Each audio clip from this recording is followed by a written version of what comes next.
Hi, I'm Andrew. I'm an Orthodox Christian. I've been in the military for 2.5 years now, and I've been an Orthodox Christian for barely a year now, half a year now. اليوم يوم القيامة فلنتلألأ أيها الشعوب لأن الفصح هو فصح الرب وذلك لأن المسيح إلهنا قد أجازنا من الموت إلى الحياة ومن الأرض. So I grew up in Massachusetts. I was raised Episcopalian. It's kind of funny because my mother's Catholic and my dad was Episcopalian, so it was a weird dynamic for a little bit, but I primarily went to the Episcopalian church. The church I went to, they had some really nice stained glass windows of a few of the stories in the Bible, and as well as under this patron saint of St. Michael, one of the archangels. So I thought that was all pretty cool, but as I kind of grew up and I kind of lost a little bit of the faith a little bit, mostly because it's not really, I don't know, I just didn't hit the same, because I was growing up there, I was going through the emotions going there, and when I came around high school age, I was just like, okay, I'm tired of this, I want to enjoy my whole weekends.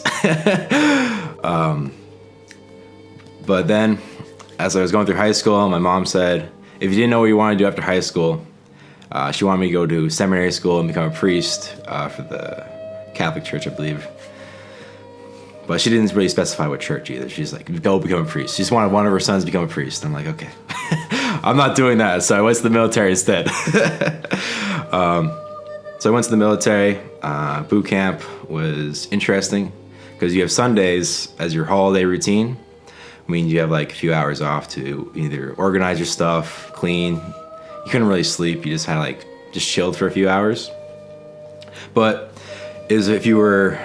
you also had an opportunity to attend a lot of religious services. So we had a lot of interesting ones, continuing Hindu, some Wicca. There's a Wicca service. And then, of course, the Catholic, Protestant, Baptist, all the other Christian denominations, as well as in the Islamic world. They have some Muslim services as well. So I didn't attend any of those.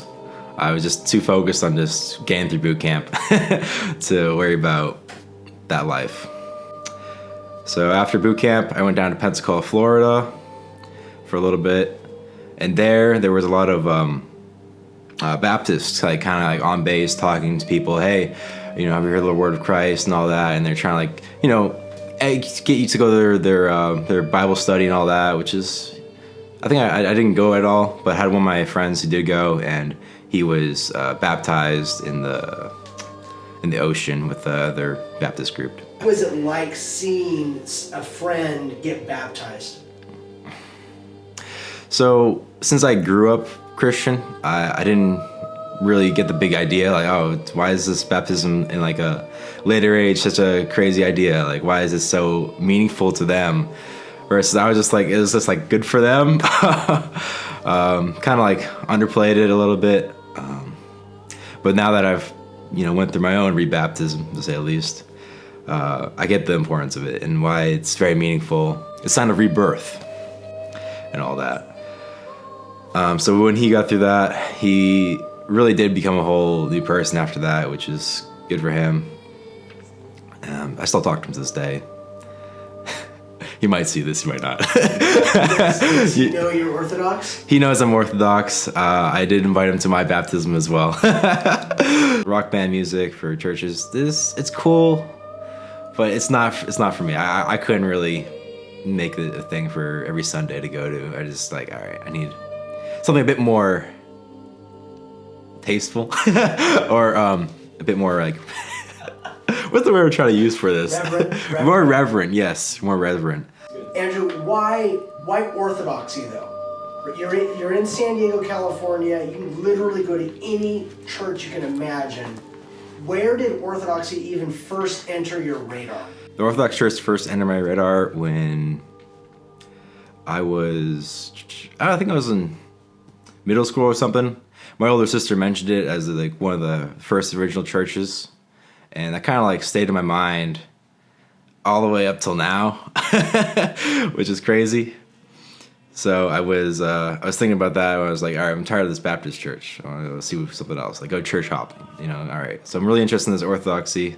What's it all about? So my life changed with Orthodoxy. Well, before I even came to the Orthodox Church, I was kind of like in a I guess depression a little bit, because I came out to the place I didn't know. San Diego is unfamiliar territory. I don't know anybody out here. My family's not out here. I don't really know anyone on the ship. I don't got a whole lot of friends out here. And the Baptist church I've been going to didn't really help that.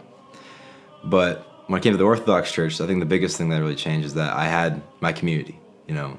The big thing I was looking for out here was trying to find my community that, one, I could just hang out with, talk to, and not feel like I have to talk about work or anything like that.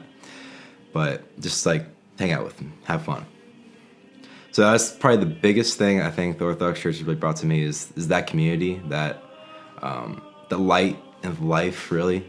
Because like now, I mean, I get told this all the time on the ship that, hey, you know, when I'm not there, people actually miss me because I'm this this very fun person to be around, very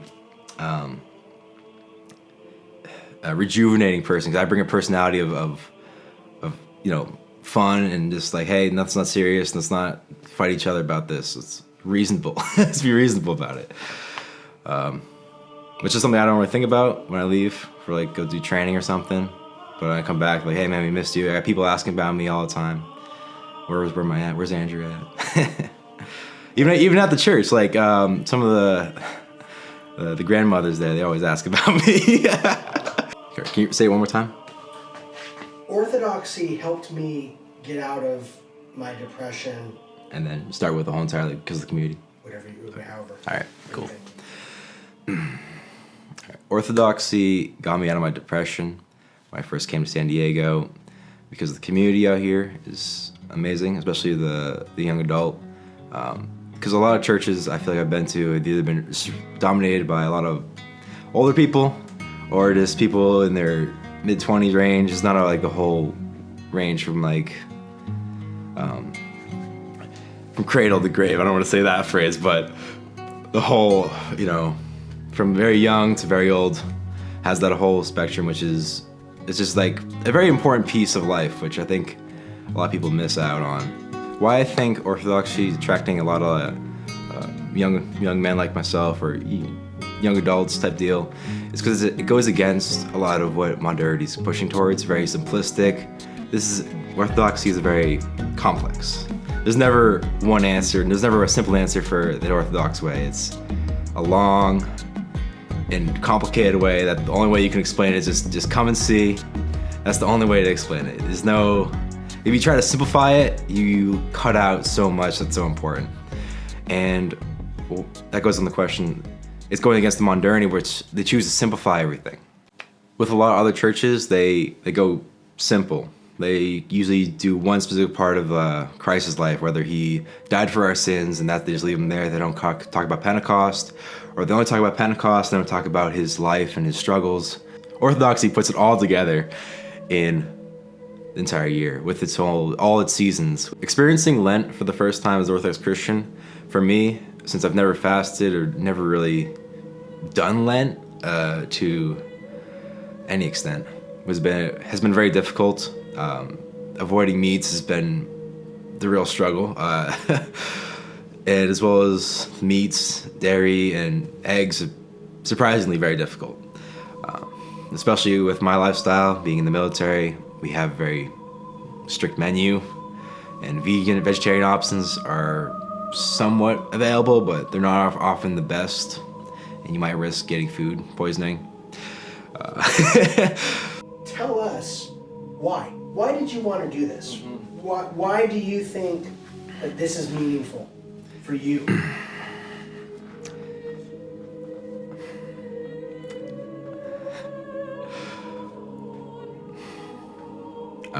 Take your time. I was gonna say I'm gonna start with a joke because I like being on camera.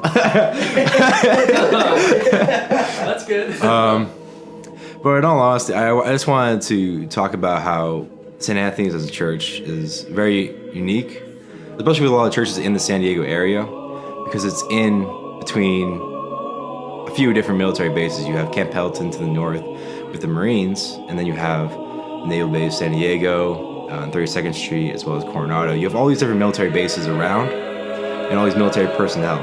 And I just want to talk about how the military is like the reason why I'm only out here. So somehow, you know, God used the military to evangelize, and we've seen, people in the church have seen it all the time. There's a whole bunch of military people getting baptized all the time here, and they're going on deployment. So there's this big, especially for St. Anthony's, where it attracts a lot of military, because military attracts military. That's the only way you're gonna get them to show up. Is someone else who's in the military, or someone who's daring enough to show up and try something new. Because I was a bit scared when I first showed up, and you know, now I'm not. Now I'm excited. But you wanted to share this, the reason for...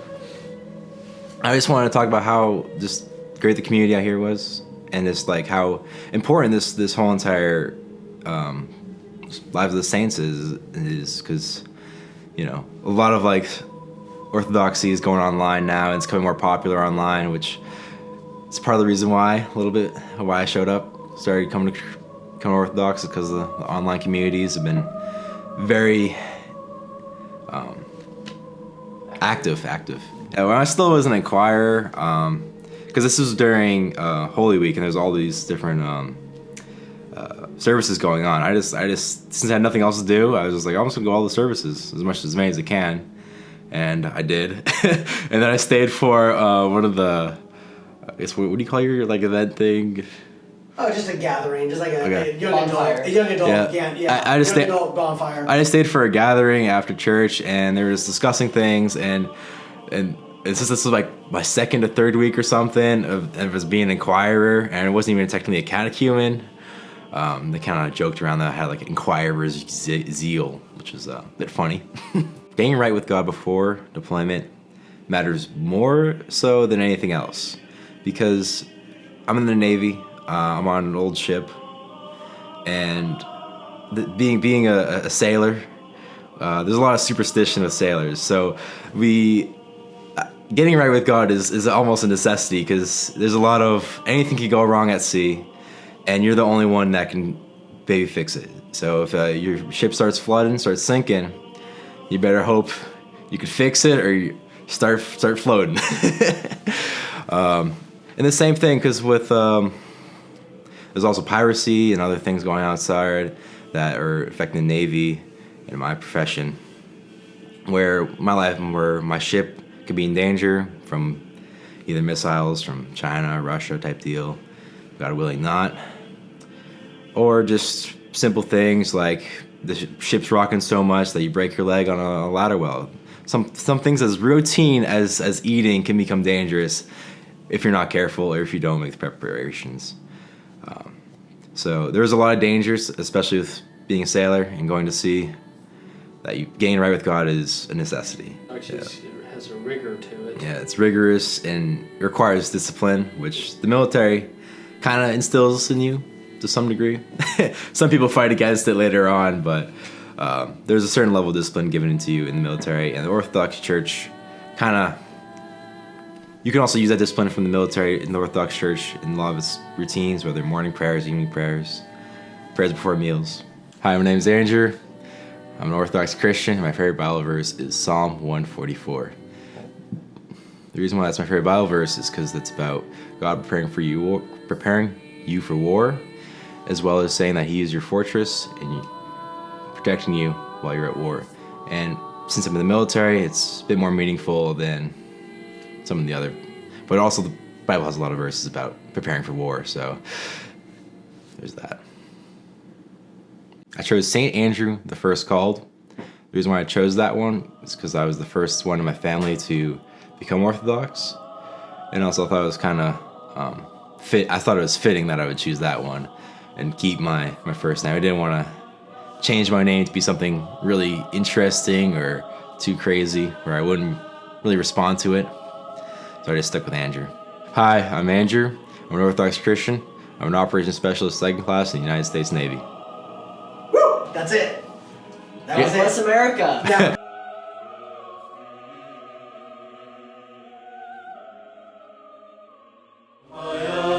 ومن الأرض إلى السماء نحن المنشدين نشيد النصر والظفر